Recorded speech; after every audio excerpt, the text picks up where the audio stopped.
Welcome back to our number 3 video out of 5. Today we go into mistake number 4, which I promised in my last video was one that I'm sure you're going to want to hear about. Mistake number 4 is not pre-closing your cases. You don't want to rely solely on the first patient visit to get them to say yes. You have to understand when someone is forced into making financial and dental decisions while they're in your office, it can be incredibly uncomfortable for them. They feel vulnerable and their confidence is typically lower. This is why you want to give people as much mental space as possible to make decisions. The best way to do this is by pre-selling your cases ahead of time. Well, how do we do that? Well, here's the secret. Mail your patients tons of good quality information before they come in for their appointment.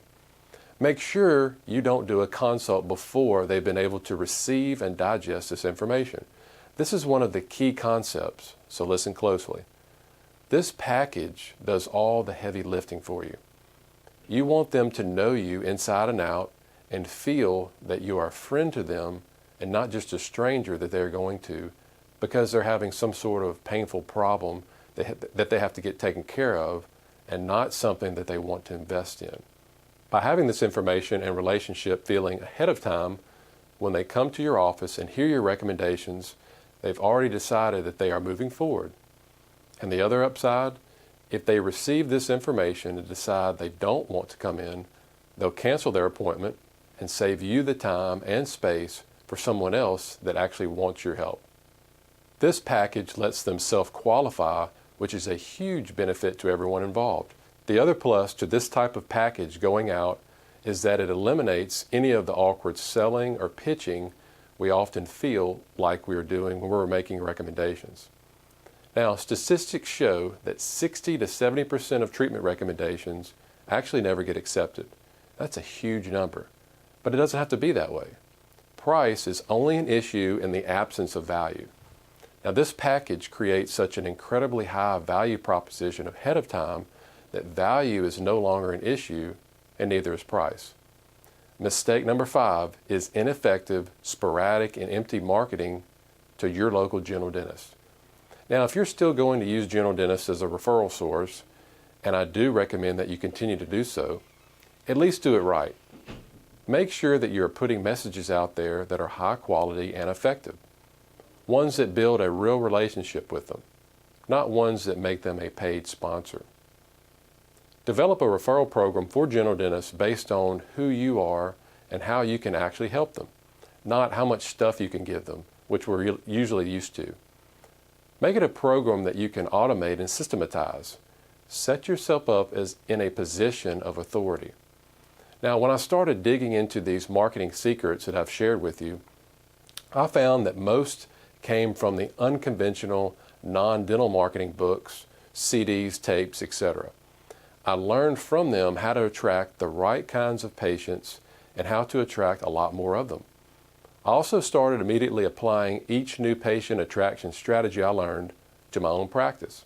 I spent a year constantly tracking and measuring the results of every move I made and began seeing substantial changes in my practice. Now, over time, this resulted in a substantial positive change in my net cash flow. Then I went directly to general dentists to find meaningful answers to all I was learning. We spoke candidly and openly. I went to them to find out how could I help them beyond gifts, and what I discovered is that most of these dentists are actually not doing very well themselves. They're in the same or worse position as many of us specialists are, except that they have no one to obtain referrals from. Now, there was a great opportunity here to develop quality, meaningful relationships that were mutually beneficial. I took what I learned and I created a monthly newsletter geared just to help those dentists get exactly what they wanted, which was more new patients, a greater case acceptance rate, and more repeat business with referrals. Now, I made sure to present these marketing and in-house team strategies in my newsletter so everyone that read it could understand it. This helped me position myself as someone that wanted to only help them grow their own practices. I then developed a second newsletter just for the dental team. Making the team members feel involved and engaged means they want to be part of the process as well. Also, staff from other offices, as you know, are a great source of new patients that most of us specialists don't tap into very effectively. If you want to be successful, you need to shift from an income mindset to an equity mindset. Word spread out about how well I was doing with these different marketing ideas, and I had a few periodontists reach out to see how they could do what I was doing. After they put many of the same strategies in place in their own practices, I found that no matter what the location, these systems also produce great results as well. Now, this got me very excited that some of these processes and strategies that we were currently using could also help others. This led me to start transition out from being strictly a practicing periodontist to now a teacher of sorts. In video 4, I will tell you all about the systems, what is included, and what the next steps are for you. See you then.